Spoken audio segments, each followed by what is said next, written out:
good morning, and welcome to the Africa Weekly Talk.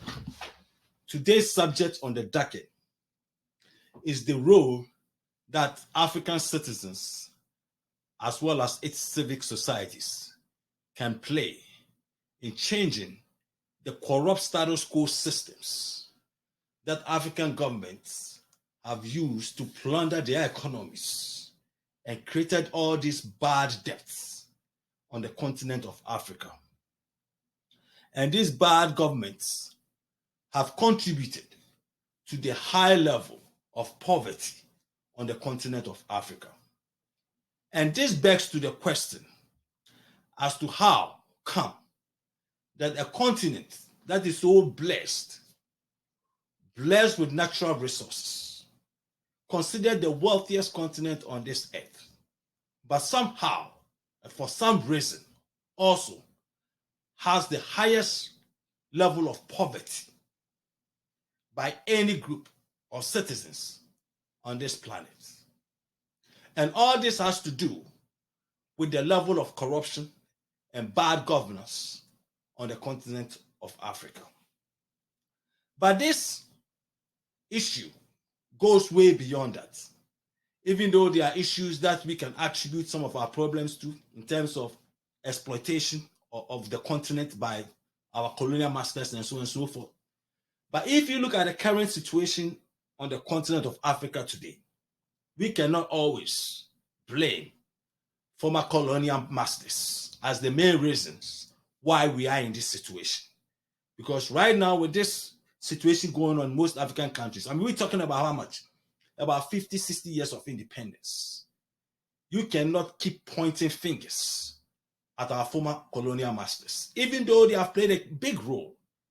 But at this current rate, looking at our problems on the continent, we have to look at ourselves and the kind of governments that we have in place on this continent that have contributed to the sufferings of its citizens on this continent.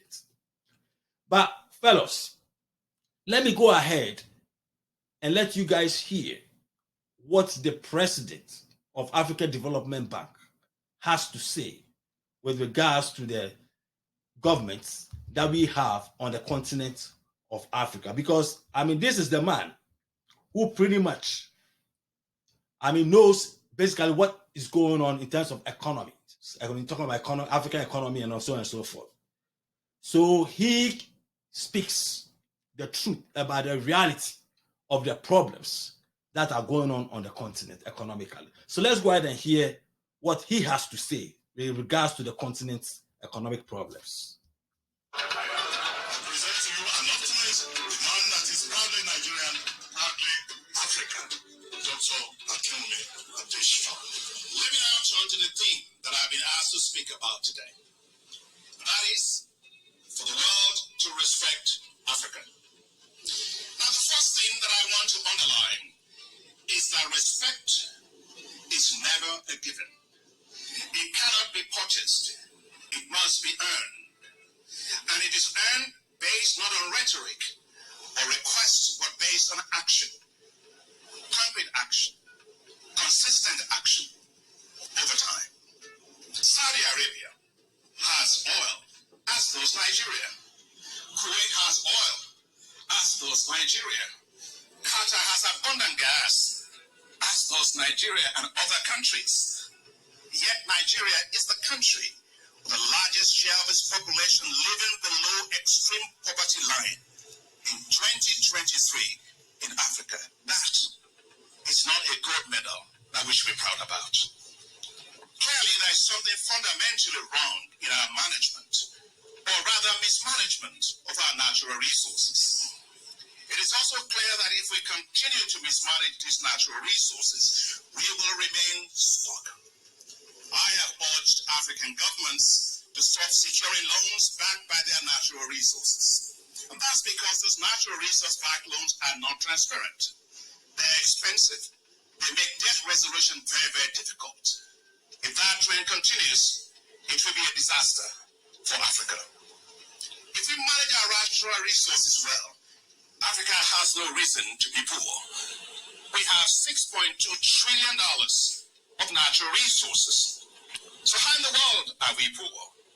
We simply need to pull up our socks, stamp our corruption, and manage our natural resources in the interest of our countries and in the interest of our people.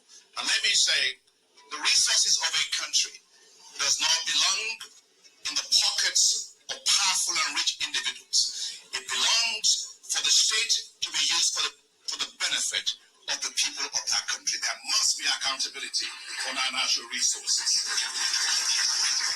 I wonder sometimes when people go around and say, well, I've actually helped, we put a borehole in a state, or put a borehole and it's on national television. The very fact that you're actually installing boreholes is an indication of government failure. Because in 21st century, every single house must be having pipe and water. So there's nothing to be really delightful about in trying to do that. And we should get away from this feeling of leaders feeling that they are doing public good. No. Leaders must be held accountable for the resources of the people.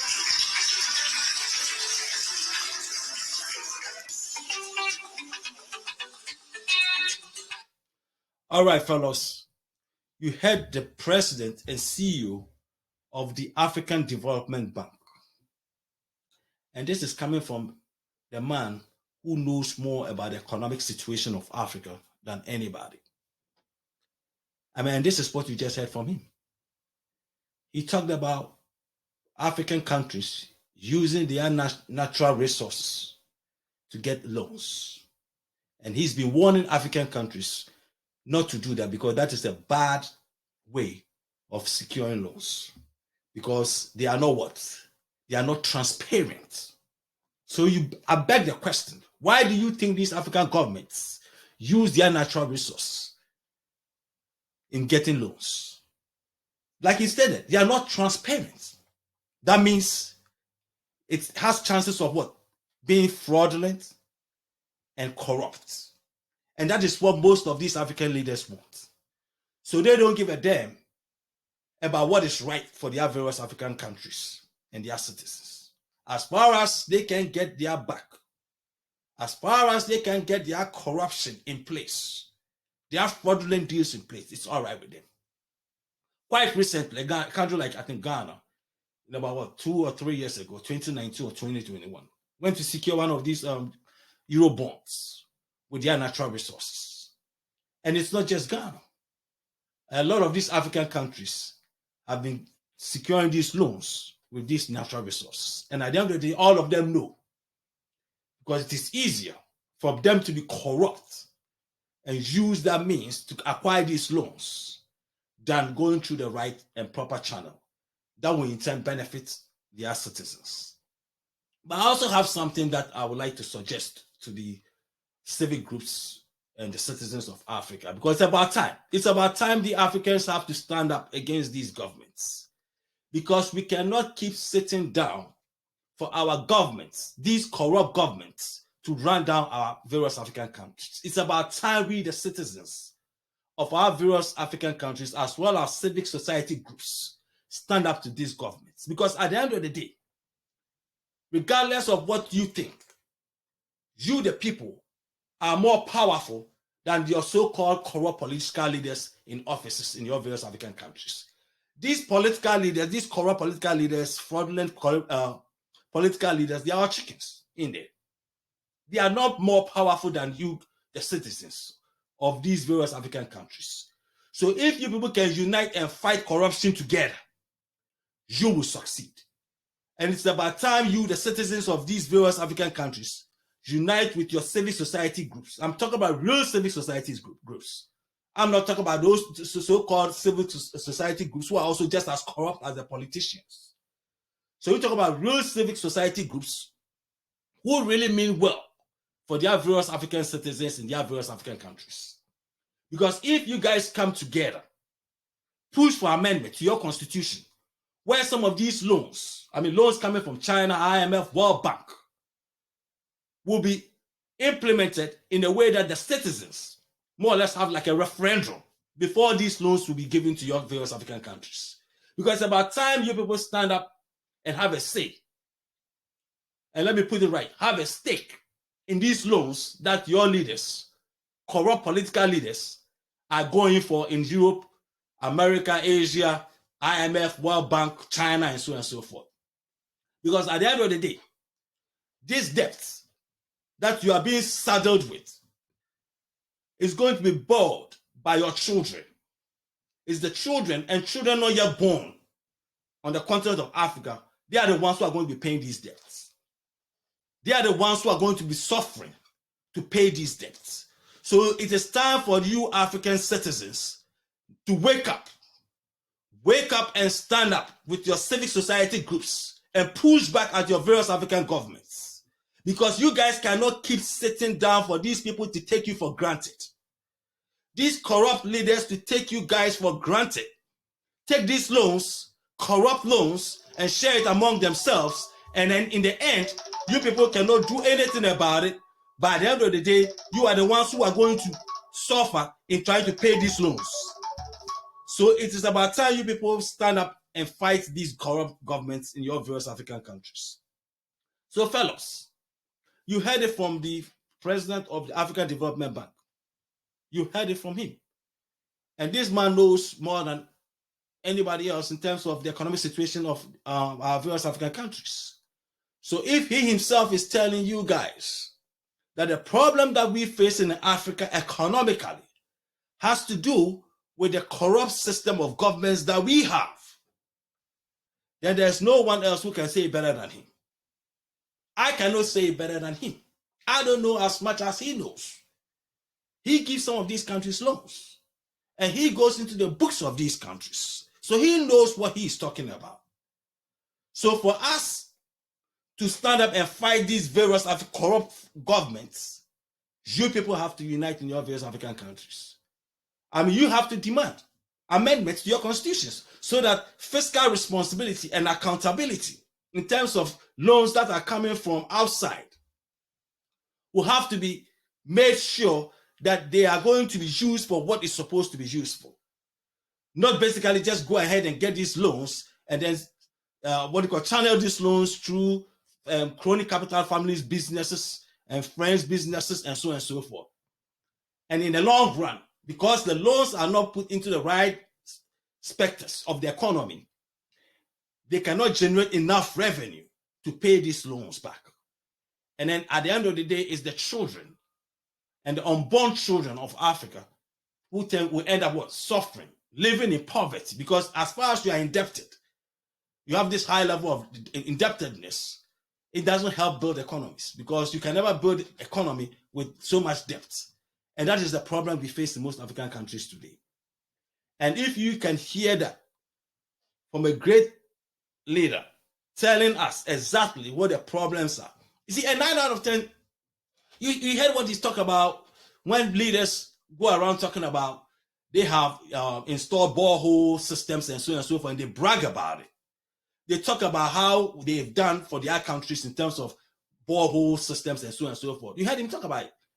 That shows you exactly in the 21st century, why should a country still have borehole systems? So there's nothing to brag about. But when they go to your various African villages and they talk like that, they convince the people to believe that they are doing something good.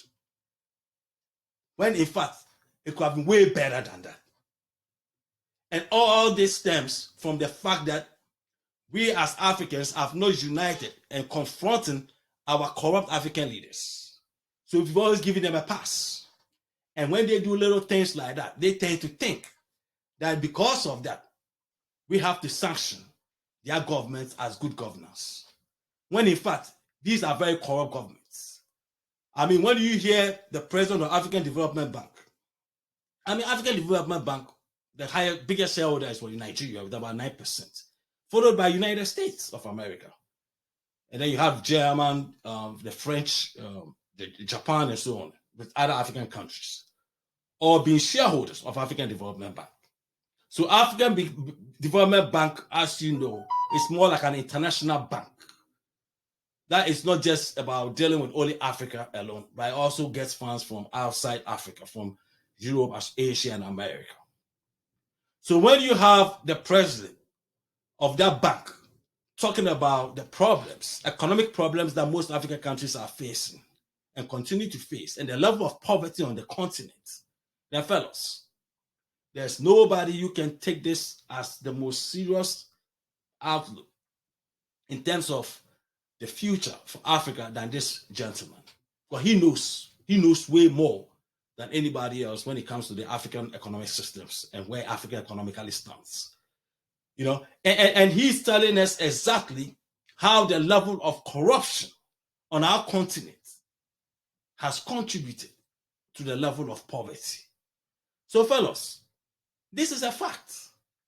This is a fact. And we have to do our part. Because for too long, it's been like, oh, it's a corrupt system. It's a corrupt system. It's a corrupt system. And it's become the status quo. That every African government is considered corrupt. So it's all right. But it doesn't have to be so. Because if we don't stand up as citizens of a great continent and challenge these corrupt leaders and hold them accountable for the governments that we have elected them to be in charge of, fellows, 100 years from now, Africa is still going to be the same. Nothing is going to change. You're still going to be at the bottom in the world as the poorest continent on this planet. I mean, you talk about a continent with so much resources, natural resources. There's no natural mineral resources on this planet that you cannot find it on the continent of Africa. And yet still, we are also the poorest continent on this planet. Not because we don't have the means to become successful and wealthy, but because of bad governance, poor leadership, corrupt governments, corrupt political systems that have been structured in a way to benefit the corrupt leaders and its crony capitalist friends and political friends, as well as family businesses and so on and so forth. And out of that, vast majority of your various citizens cannot harness their God-given right to build a better life in their various African countries. Because if you have natural resources, the natural resources of a country belongs to the citizens, belongs to the country, for the country to use that natural resources to create an avenue for the citizens to tap into that avenue to help build wealth in that country. But if you have natural resources in your country and it's been hijacked by a very few corrupt government officials and politicians and their crony capitalist friends, so that means basically everything that you have cannot be used to help build the country as a whole. Because at the end of the day, it is the very few who control these natural resources. So it is very, very important. Because, I mean, look, I know some people say, oh, why are you saying that, you know, we have to use a referendum system to make sure that the loans that we are getting is being channeled into the proper areas that the loan is meant for? Because, look, it's not a far-fetched program to demand accountability at that level. It is not a far-fetched thing. I mean, you go to most Western countries and even some states in America, some of the states, they have what they call budget amendment, fiscal policies that are tied to the deficit of their states. So in essence, for the state government to propose new projects and so on and so forth, they have to make sure that it doesn't go over the budget. So it stays within the deficit that the state have decided to always use as their buffer. So this is not a far-fetched projection, or suggestion that African citizens and its civic society leaders have to start demanding this level of accountability from their various African governments. Try and force the constitutional amendment into your constitution so that people don't abuse the natural resources that you have in your various African countries. Like the gentleman just said, a lot of these African countries are still using your natural resources as collateral to get these bad loans. When he said, also stated clearly that those are not transparent. So this is the corrupt way that most of these leaders are using to get these loans so that they can have half of that money into their various African family businesses and crony capitalist friends businesses. So that tells you the mindset of most of your corrupt African leaders. They are not there to help build your various African countries. These people are there to benefit themselves and their family businesses and crony capitalist friends and so on and so forth. So it is now up to the African citizens to demand that level of accountability. And the way to do that is to come together, unite. It doesn't have to be partisan. Forget about this stupid party politics you people are indulging in your various African countries. But these stupid, party politics, corrupt party politics systems that you haven't done anything good for Africa. For the past 30 years, what has party politics done for you guys? Nothing. So forget about the party politics. It doesn't have to be about this party or the other party. Unite and fight the corrupt governance of your various African countries. And if you do that, you can demand for these things to be done and accountability will take place in your various African countries. But if you don't do that, and you're still going to be fighting among yourself because this person belongs to this group and this person belongs to this tribe and this religion and all that nonsense, then I'm sorry to say this. 100 years from now, Africans will still be the poorest continent on this planet. Nothing is going to change. Nobody is going to come to Africa and change Africa for you, guys, fellows. Africa will only be changed and Africa will only prosper and develop if Africans, ourselves, stand up and put our house in order. Don't sit down and think that America is going to come and fight, or Europe is going to come and fight, or China or Asia is going to fight for you guys to have a better life in the near future. I'm sorry, because it is not even in their interest to see you develop. But it is only up to Africans to stand up and fight for themselves. And it starts with the citizens of Africa. Without the citizens of Africa, all of this will never be possible. So it is about time you guys stand up, form a united front, and fight the corruption, the level of corruption that has crippled Africa for the past 60 years since most African countries became independent. So fellas, let me say this. If it's Sunday, it's the Africa Weekly Talk. God bless you guys and peace and love. And if you guys don't hear from me, Happy New Year and God bless you. Peace and love.